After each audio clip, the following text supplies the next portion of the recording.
Steven, arrête s'il te plaît, j'ai jamais pu encadrer Michel Legrand. Salut Ciné, votre rendez-vous avec le cinéma, une nouvelle fois présenté dans une formule tout à fait exceptionnelle puisque nous sommes en public au cinéma Les 7 Batignolles. On s'apprête à redécouvrir sur grand écran un film dont on vous a déjà causé dans cette émission, La bataille de la montagne du tigre de Soyark. L'occasion de consacrer une double émission à la tortueuse et passionnante carrière du réalisateur hongkongais dont la première partie arrive là tout de suite grâce au bon soin de mon camarade Rafik Djoumi présent ici. Salut Rafik. Ici même. Salut Thomas. C'est nos ciné Extra Ball spécial Soyark épisode 1 et c'est parti. Tu fais un amalgame entre la coquetterie et la classe. Tu es fou. Enfin, si ça te plaît. On va commencer par le commencement, Rafik. On va faire simple. D'où est-ce qu'il vient D'où sort ce gars? D'où sort ce D'où monsieur sort ce type? Alors, Soyark est né en Chine, mais sa famille a très vite émigré au Vietnam à l'époque. Et il vient d'une famille qu'on qualifierait, nous, de bourgeoise. Son père était pharmacien. Il a reçu une éducation assez autoritaire. Chaque enfant était censé réussir dans un métier sérieux. Donc, il a un de ses frères qui est devenu un homme d'affaires important, etc. Et lui était censé reprendre un peu la boutique. Et donc, on l'a poussé à faire des études médecine et chimie, notamment de chimie. Et on va dire que bon, il n'était pas mauvais, il s'y emmerdait un peu, mais il n'était pas exécrablement mauvais. Ça s'est fait à une époque qui était très agitée en Asie, pas seulement parce qu'il y avait eu des guerres auparavant, mais aussi parce qu'il vivait aussi le contre-coup de toute l'agitation des 60s qu'il y avait eu en Occident. Donc beaucoup de révoltes étudiantes, ce genre de choses-là. Lui traînait ses guêtres essentiellement au cinéma. Et c'est en fait lors d'une conversation avec un pote, parce qu'il a eu des doutes sur sa carrière. Est-ce que il trouvait ça stupide de devoir choisir à un jeune âge quelque chose qui allait conditionner tout le reste de son existence. Ouais. Et un de ses potes lui a dit tu passes tes journées à quoi? Et l'autre il fait le cinéma, cherche un boulot là-dedans, mais en mode vraiment vas-y, quoi. Il n'avait pas la moindre idée dans quoi il s'engageait. Il n'a pas fait d'école de ciné parce qu'à cette époque-là, il y avait peu de gens qui sortaient qui travaillaient dans le cinéma et qui étaient sortis d'école de cinéma. On n'était pas convaincus qu'il y avait qu'on y apprendrait grand-chose. Donc, il s'est lancé un peu on va dire en dilettante là-dedans. Ces grandes références cinéphiliques, en fait, c'est quelqu'un qui est assez avare en citations cinéphiles, même si à voir ses films, on se dit qu'il a évidemment un grand bagage.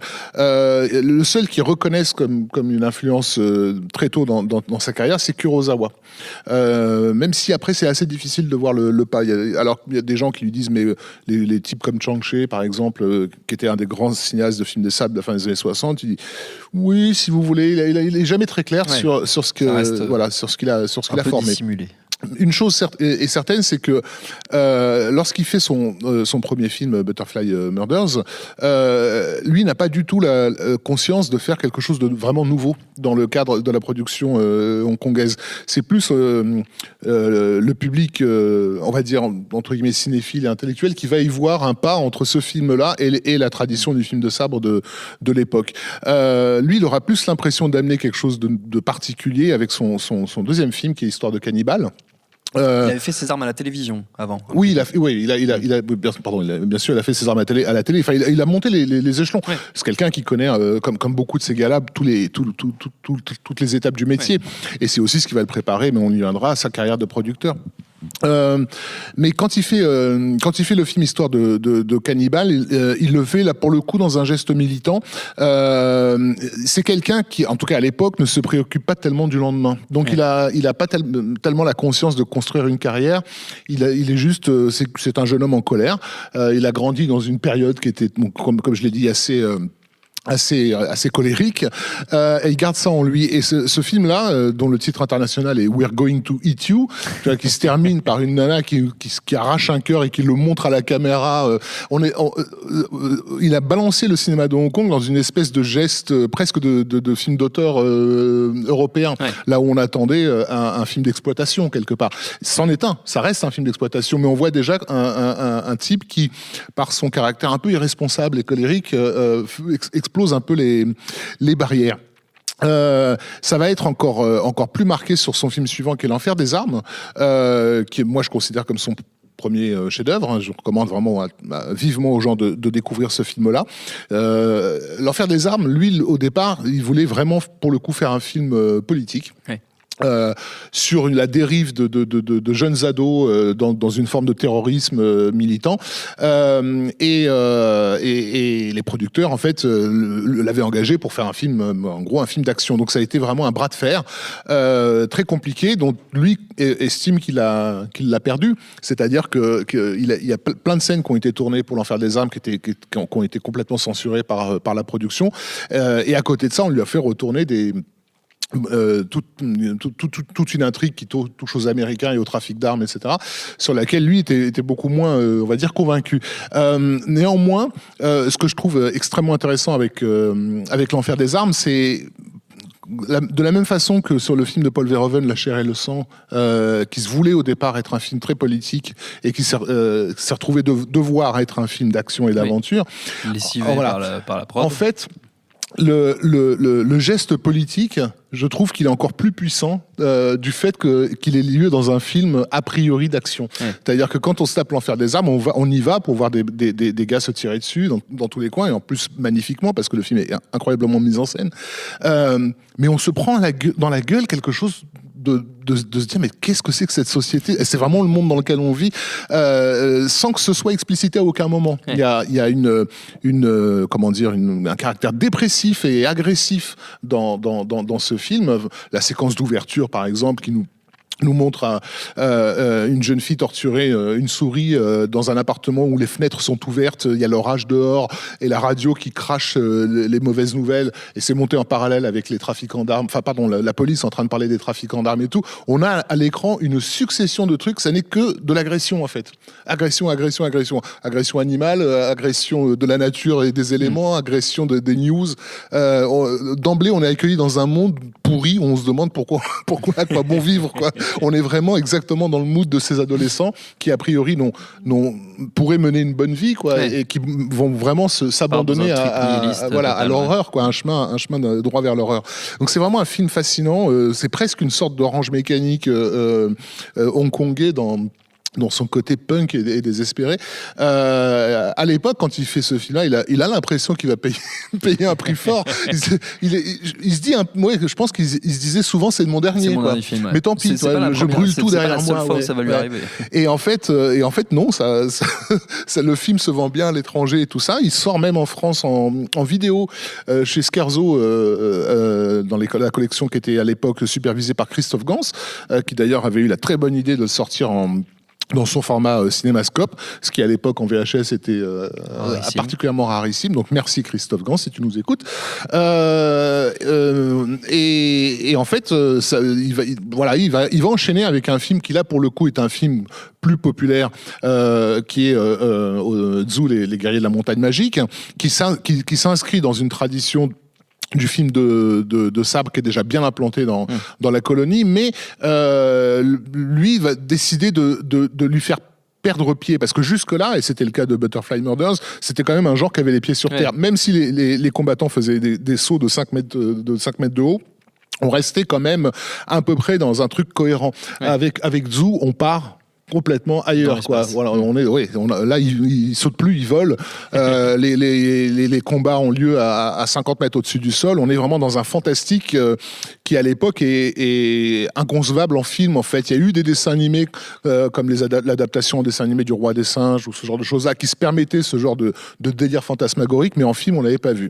Et Tzu, je crois qu'il marche plutôt bien à Hong Kong, mais une chose est certaine, c'est que c'est vraiment le film qui va s'exporter, parce qu'il arrive à une date clé. On est en 84, je crois, et il n'y a rien à l'époque qui ressemble à ce point à la culture à venir, en fait.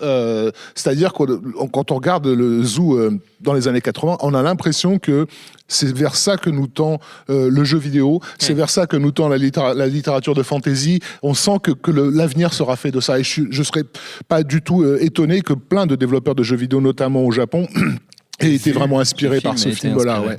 En France, il va passer au Festival du Rex. Ça va créer une émeute. Les mecs, le public de l'époque, il a quand même été éduqué essentiellement à Bruce Lee, c'est-à-dire à des films de Hong Kong extrêmement urbains et tout. Ouais. Ils se tapent tout d'un coup, je dis, une borne d'arcade, quoi. Enfin, en plus, un film visuellement qui est somptueux, extrêmement chorégraphié, etc. Ils savent pas d'où ça sort, quoi.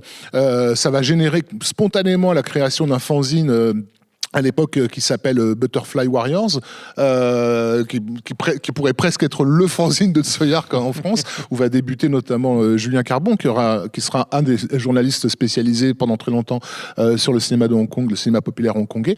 Enfin voilà, donc Tzu, c'est vraiment le film qui va circuler dans tous les Chinatown du monde et qui va vraiment faire la réputation. Tout d'un coup, il y a un nom qui est apparu et il faut le suivre. À la suite de ça, il va se laisser pousser des ailes, on va dire, et commencer à envisager la possibilité d'une carrière.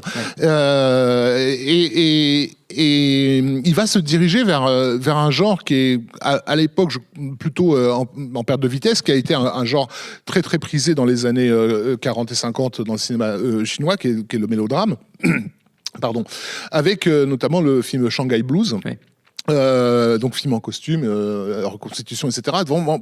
Qui est presque son hommage cinéphile en fait à tout un cinéma qu'il a fait grandir, et il va se servir de ce film pour créer sa société de production. Donc il va appeler la Film Workshop. D'ailleurs il raconte que il y avait les producteurs du film étaient tellement peu habitués à l'idée d'un réalisateur qui monte sa propre société de production qu'ils pensaient que Film Workshop c'était le titre du film en fait.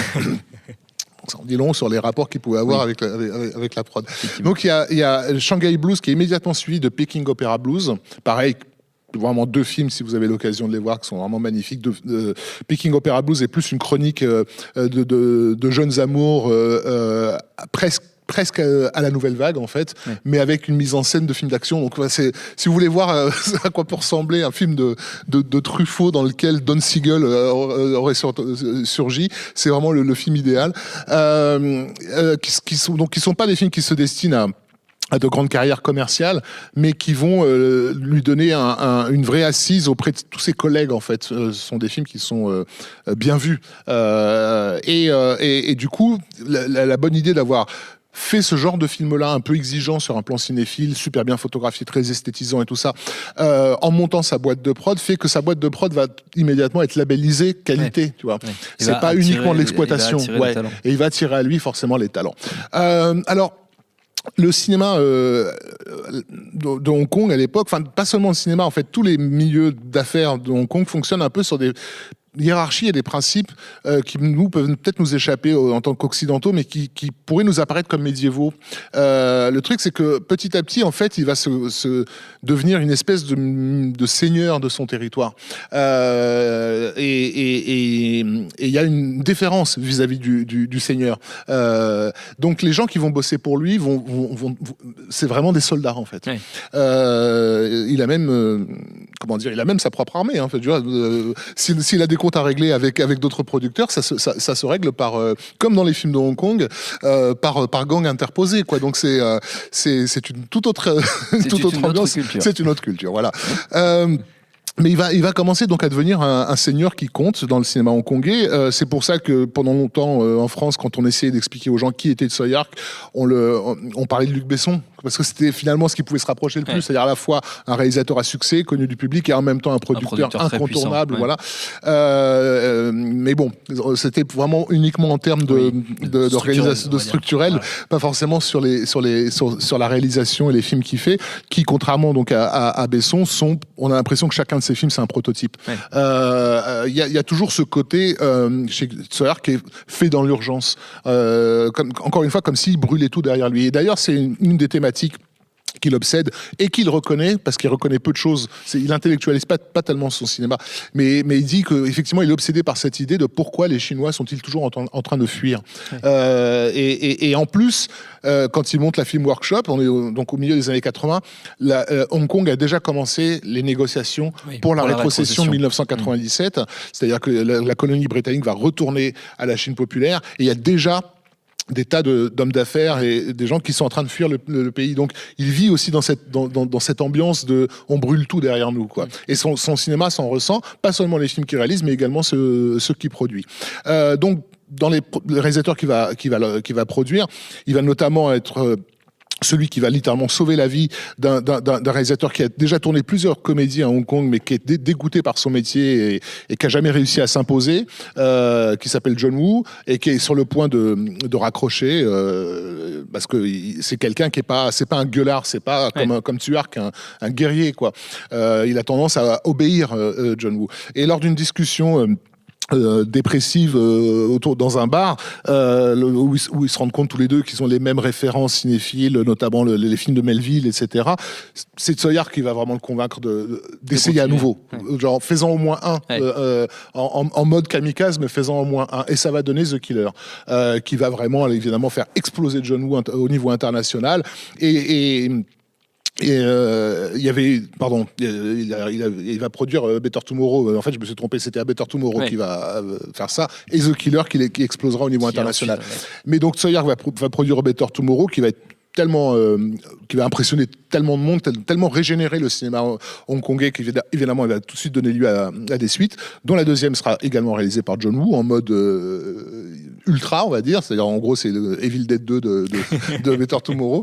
Et Tsoyar reprendra le relais pour le troisième film, qui est moins réussi que les deux autres, mais qui est aussi le plus politisé du lot, parce qu'il se confronte directement à la question de la rétrocession.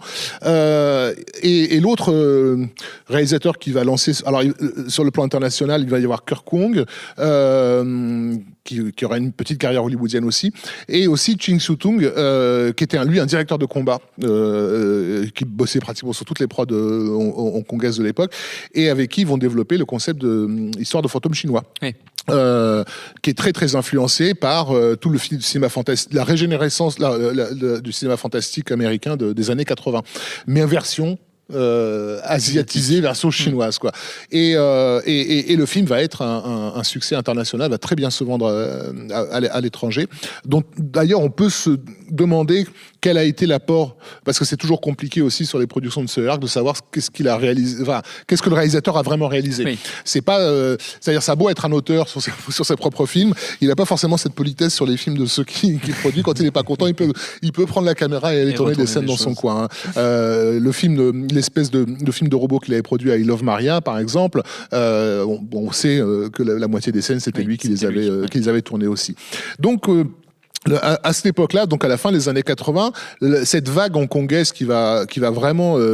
alors, je voudrais bien dire qu'il va déferler sur le monde. En fait, elle va pas déferler sur le monde. Elle va déferler dans les Chinatown, essentiellement. Mais c'est les cinéphiles qui vont avoir l'impression d'un déferlement, parce que à la fin des années 80, on va se taper 10, 15, 20 films de hongkongais qui ressemblent à rien de ce qu'on connaissait avant, qui ont en gros tous ces polars et ces films de sabre incroyables de l'époque.